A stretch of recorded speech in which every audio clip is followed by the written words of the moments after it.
You'll be shocked at how difficult life was for boys in 1550, during the reign of the Sultan. Picture this for a moment. I'm a 12-year-old kid living in a tiny Bulgarian village back in 1550. Early in the morning, when the fog settles over the valley like a heavy blanket, I'm out helping my father with the sheep. The soft clinking of the bells around their necks is the one sound I've heard for as long as I can remember, a kind of simple music that has shaped my whole world. Inside our small home, my mother is putting breakfast together. She's making warm bread, and she has a jug of goat's milk ready, the kind that tastes like comfort, like safety, like everything familiar. And then, right in the middle of that quiet morning, I hear it. The pounding of hooves on the cobblestone road. I watch the color drain from my father's face until he looks pale as a sheet. My mother's hands shake, and the clay pitcher she's holding slips and explodes on the floor. In that moment, it feels like the whole world is cracking apart with it. Everyone in our village knows exactly what those hooves mean. The Sultan's collectors have arrived. I crouch behind a wooden cart, barely breathing, as the Ottoman officials swing down from their horses. Their silk robes look spotless, like they haven't spent weeks traveling through mud and dust. They carry scrolls and lists, and when their eyes sweep over the villagers, there's nothing human in the way they look at us. It's the same cold stare a merchant uses when he's inspecting livestock. Then one of them lifts his hand and points straight at me. My mother falls to her knees, begging them in our language, even though she knows they won't bother to listen. My father stays still and silent. He knows what everyone knows. If he fights back, they'll kill all of us on the spot. They pull me away with promises that I'll serve the Sultan, that I'll rise to greatness, that this is some kind of honor. But as their cart carries me away from everything I've ever known, all I can hear are my mother's sobs fading behind me. Deep down, I already understand I'll never see her again.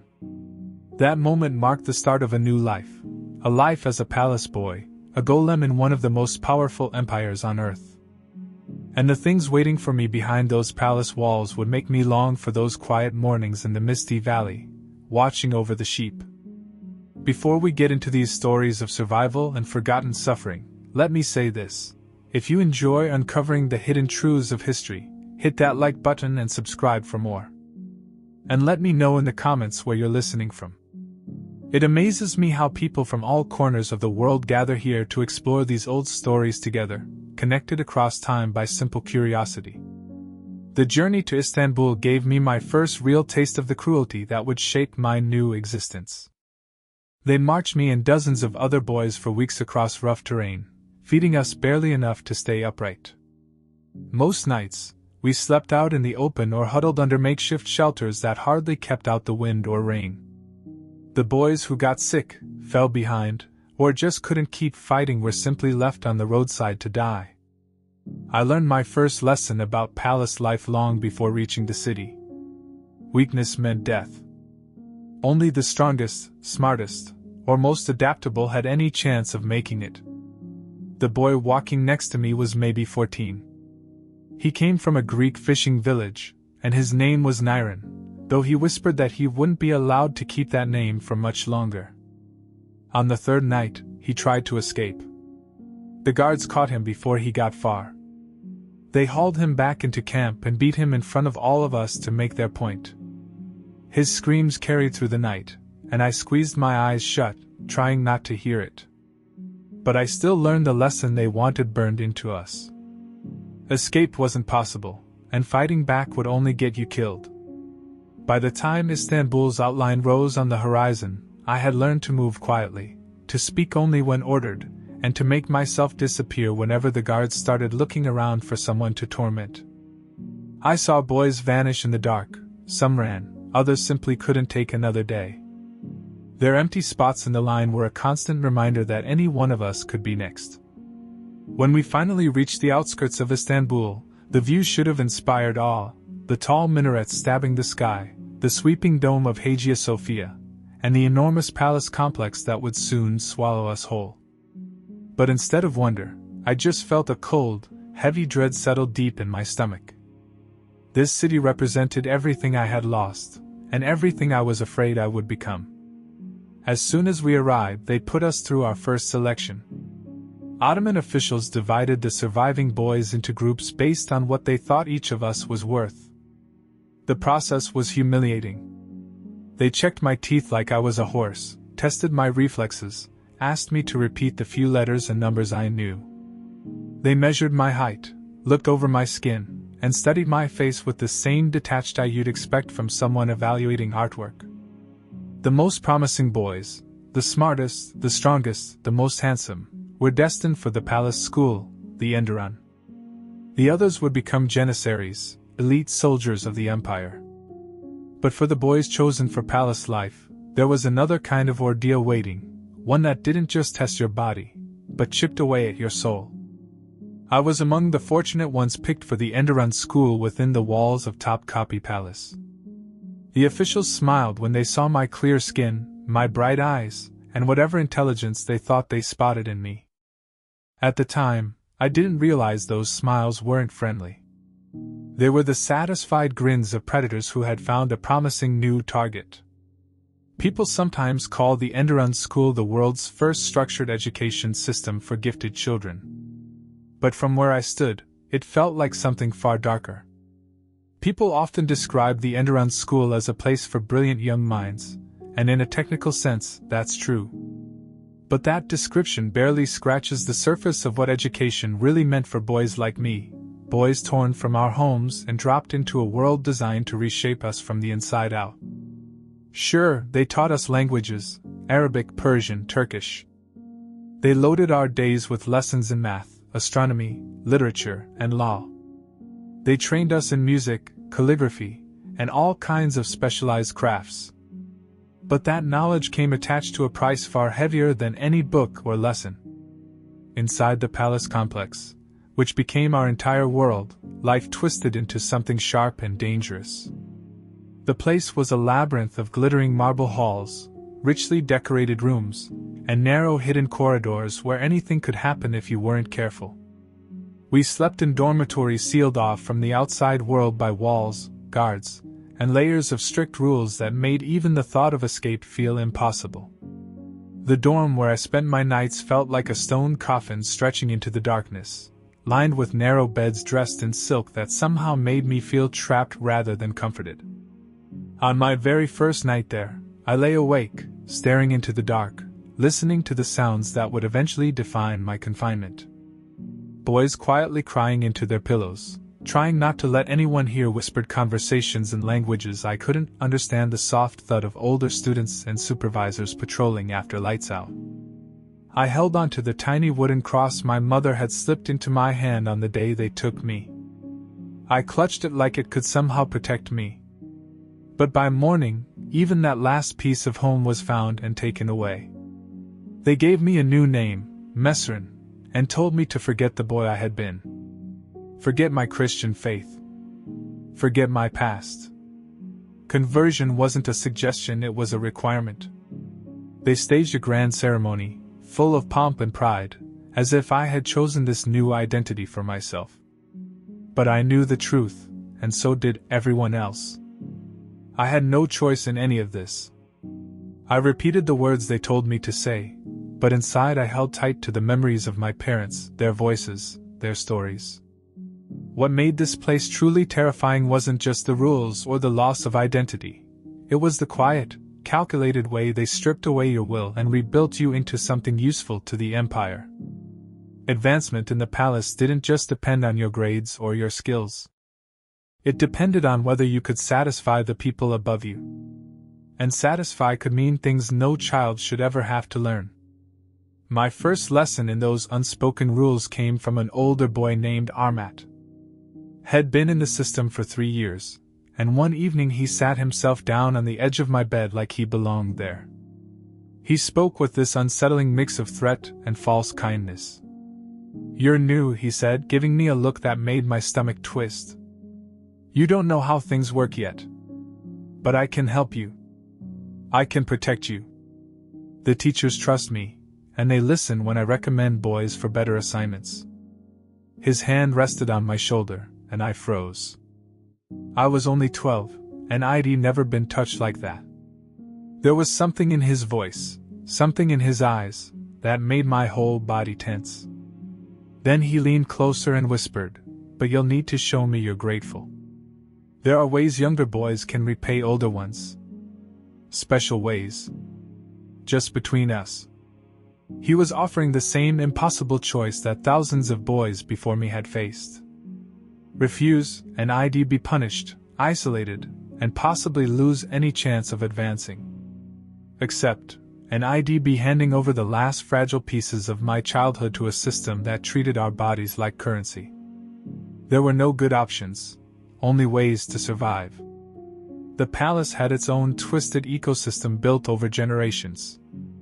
Eunuchs, many of whom had been mutilated as boys and carried their own deep scars, held enormous power. Some used that power to prey on the new arrivals, repeating the same cruelty that had been inflicted on them. Older students targeted younger ones, creating a cycle of abuse that never seemed to end. Even high-ranking officials took what they wanted, knowing no one could challenge them. What made it all even more disturbing was that these acts weren't secrets. They weren't scandals hidden in the shadows. They were woven into the palace hierarchy like threads in a tapestry. Boys who caught the attention of powerful patrons might suddenly find their lives easier. Better food. Better clothes. Better lessons. But boys who didn't cooperate, or who angered the wrong person, were pushed aside, punished harshly, or erased entirely from the palace records. The psychological toll this took on kids like me was enormous, carefully engineered, even. Cut off from family. Stripped of our real names. Forced into a world where our bodies were treated as bargaining chips. You could see the way the system changed boys. Some became cunning, even manipulative, using their looks and charm to climb the ranks.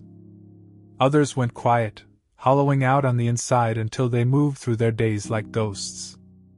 I watched those transformations unfold around me.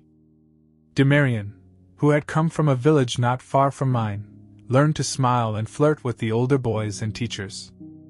Within half a year, he had nicer clothes, better meals, even a private language tutor.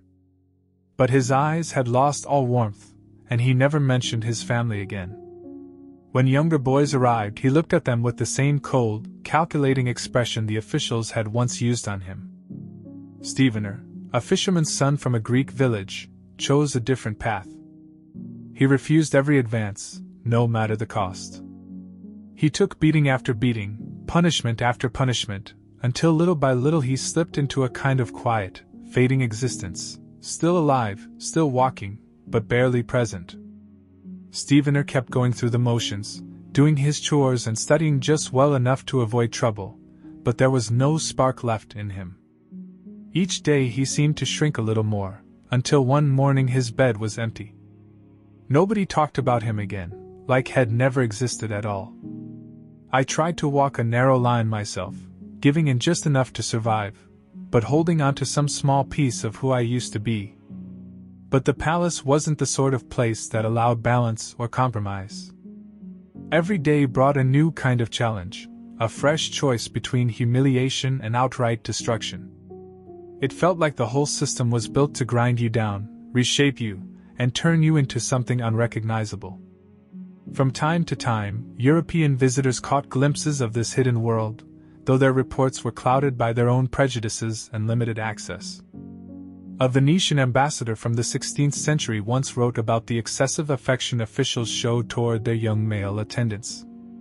He described scenes that clearly disturbed him: boys barely 10 or 11 years old, dressed in silk and jewels, waiting on grown men with a familiarity that suggested there was far more happening than simple service. A French diplomat visiting in the 1600s wrote even more openly about what he saw at a palace reception. He described the young pages as beautiful birds in cages, moving through the halls with their eyes fixed on the ground while their bodies were decorated for display. He mentioned the possessive way officials looked at them, and the fear that flashed in the boys' eyes whenever their masters walked near. As terrible as the psychological strain was, the physical conditions only made things worse. We lived in crowded dormitories where privacy didn't exist and where every moment, waking or sleeping, was monitored. We were shaken awake before dawn for prayers in a religion we'd been forced to adopt. Meals were plain and controlled to the minute. Our days ran on a strict schedule that left no time to think, no time to rest, and certainly no time to rebel. Punishments were frequent and deliberately humiliating. If you slipped into your native language, practiced an old tradition, or showed anything less than enthusiasm for your new identity, you'd pay for it. I once saw a boy named Milan, who had been caught praying the way his family had taught him, forced to stand naked in the courtyard for an entire day while the rest of us were encouraged to laugh at him. The message couldn't have been clearer. Your old self wasn't just unwelcome, it was shameful. Layered on top of all this was the palace's internal economy, a twisted marketplace where every privilege came at a cost. If you behaved well, studied hard, or made yourself useful to someone with power, you might earn small comforts. Better meals, nicer clothes, a softer bed, access to books or music. In a world as small and controlled as ours, these little things felt enormous. It created a web of dependence and loyalty that made it nearly impossible to resist the system.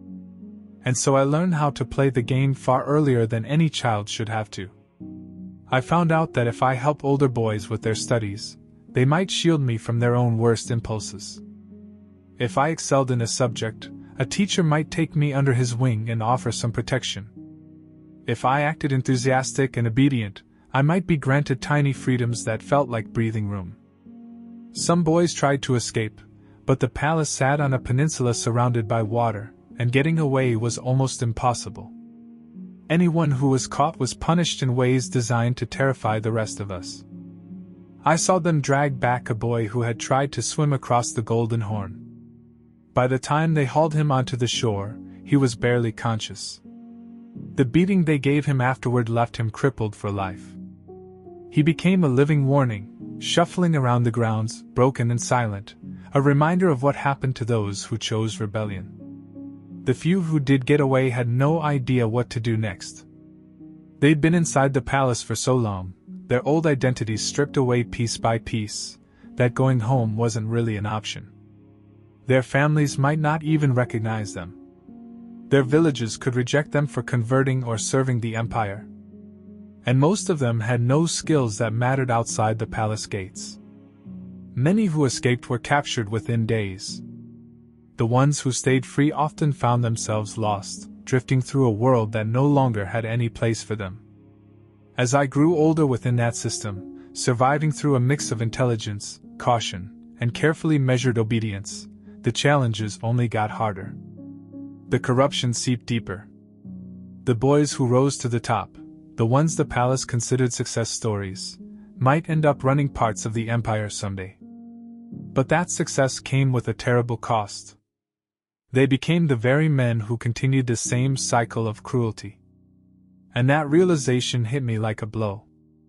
The teachers who controlled my life. The supervisors who punished us. The officials who decided our futures. All of them had once been children just like me, taken, reshaped, and reforged into tools of imperial power. Realizing all this put me face to face with a terrible decision. I could push back against the system and almost certainly get crushed by it, or I could give in completely and become one of the men who kept it going. That meant picking out the next round of boys, tearing them down and rebuilding them, and helping keep the palace's entire ladder of power and exploitation standing. A lot of boys ended up choosing that second option, deciding it was easier to become the hunter than to spend their whole life being hunted. The big graduation ceremony, which they called Chikma, marked the moment you stepped out of palace training and into the service of the empire. By then, after years of abuse dressed up as education, I walked out as a young man who could speak several languages, handle paperwork, work in diplomacy, and even knew my way around science and the arts. But I also walked out carrying a kind of damage that went deeper than anything physical.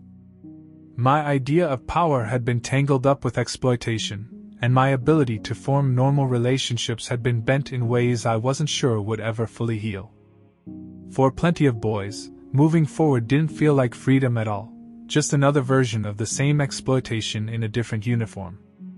The ones who got assigned to office jobs ended up in places where sex and political favors still went hand in hand, and everything we'd learned about power, submission, and survival in the palace kept shaping our adult lives. Those of us pushed toward military work carried mental scars from those early years, and many either turned into harsh enforcers of the empire's will or faded into broken men who struggled to find any meaning in a life built on years of quiet suffering. The way the Ottoman elite handled all this was complicated and very deliberate. They designed things so the whole system could keep running while pretending its darkest parts didn't exist. Officially, all kinds of abuse were banned, but everyone knew the palace leaders looked the other way whenever something served their interests. As long as the system produced sharp administrators and loyal followers, which was its main purpose, the human cost didn't matter to them. Anyone who complained was brushed off as someone who didn't understand the empire's sophisticated methods of raising future leaders. Even writers of that time sometimes admitted the darker side of things, but they still defended the system as a whole. One court historian from the 16th century wrote something like, "Yes, the palace demands great sacrifices, and not everyone walks out the same man he once was, but from this furnace of discipline come the empire's greatest servants, men whose loyalty has been tested and whose abilities have been sharpened to perfection." Words like that made the whole thing sound noble, even though what boys like me actually went through was anything but noble. Our so-called tests were built on routine sexual abuse. Our discipline involved stripping away our old identity and replacing it with one shaped to serve the empire. And our education cost us our childhood and our ability to connect with people like normal human beings. What made the whole system even more disturbing was the way it mixed real learning with real trauma, so tightly that you couldn't pull one apart from the other. We really were taught at a high level for that era. I learned to read and write languages that opened doors all across the known world. I studied advanced math and science, and I picked up skills in diplomacy, management, and military planning, things that could help a man survive anywhere. But all of that came tied to the same people who violated us, to the same structure that taught us brilliance while stealing our innocence. Even the opportunities it offered felt poisoned, because success always carried the weight of how it was earned. The system also shows just how tangled power, sex, and violence were in earlier societies. The Ottomans weren't the only ones exploiting young people. Other ancient and medieval cultures did it too, but what made the Ottoman system stand out was how huge, organized, and deeply built into the empire it was. It wasn't some secret sin. It was a public institution praised for how effective it was and proudly defended by the people who benefited from it. By the 1600s and 1700s, the whole system slowly started falling apart. New military technology weakened the janissaries' role, and new styles of government made palace-trained officials less necessary. European ideas and shifting social beliefs helped push the system toward change. But for the thousands of boys who had already passed through those gates, those changes didn't matter. They came far too late. The boys who lived through it carried stories of childhood stolen, innocence stripped away, and spirits twisted in the name of imperial power. It stands today as one of the most organized and far-reaching examples of institutional child abuse in history. Those of us who survived had to learn how to get by in a world where our looks could help us or hurt us, where our intelligence was appreciated but our humanity wasn't, and where almost every step forward demanded giving up pieces of ourselves we knew we could never get back. Some of us climbed all the way to the top, becoming viziers, commanders, and governors who helped steer the future of the empire. But even the ones who reached those heights carried the old wounds tucked deep inside, and many of them ended up repeating the same patterns of abuse that had shaped their own lives.